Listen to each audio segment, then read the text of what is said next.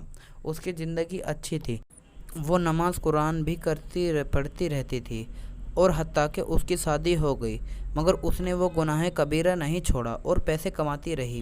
میں سب سن رہا تھا۔ میری بیوی بول رہی تھی کہ میں ڈرتی تھی کہ اللہ تعالیٰ ناراض ہو گیا تو توبہ کی مہلت دیے بنا ہی موت دے دے گا اور سخت عذاب دے گا، اور میرا کہنا سچ ہو گیا۔ میں گمسم ہو گیا تھا۔ میں اپنی بیوی کو اتنا نیک سمجھتا رہا اور وہ صرف دنیاوی پیسے کے لالچ میں اتنا بڑا گناہ کر رہی تھی، اور میرے سامنے بیٹھی میری دوسری بیوی اس جیسی حافظ نہ ہونے کے باوجود اللہ کا خوف رکھتی تھی۔ اللہ تعالیٰ نے مجھے اب اصل میں نیک بیوی سے نوازا تھا۔ کالا علم کرنے والے اور کروانے والے دونوں ہی اللہ کے یہاں سخت عذاب ہے۔ کبھی بھی کسی اپنے کی شدید بیماریوں میں بھی اس گناہ کا مرتکب نہیں ہونا چاہیے، کیونکہ ہو سکتا ہے اس بیماری کے بعد جب اسے موت آئے تو وہ اس کی نجات کا ذریعہ ہو۔